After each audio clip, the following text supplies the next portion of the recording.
Mayong hapon sa tanan, so pasilong sa ta diri kainit man kaayo. Mapay humang laban na to.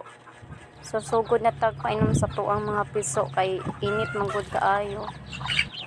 Kinahanglan na to na sila painom aron dili na nga may stress. Bantam na siya nga manok, guys. Actually daghan jud na siya kanang itlog pero 5 ra ka buok ang napiso. Nabaho manggod ang uban.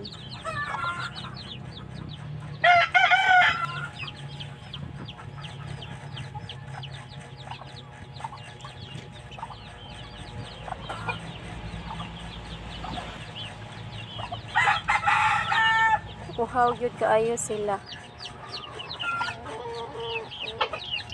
Sumong atuan ng atimanon ilahang paimnanan kay aron dili sila masakit.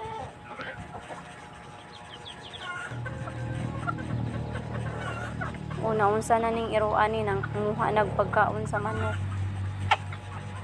Mao ning kabir ni mama, guys. Dili na niya ipaihaw kay iya sa kuno ng paliwaton. Usa pa makaihaw mag-abot na ko sa kagatos.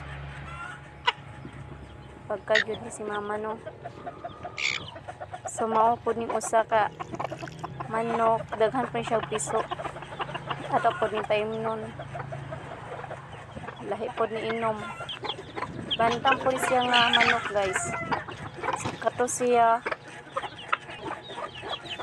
ato ning pakanon kay bago pod ning nangitlog din naglumlum na pod ni siya.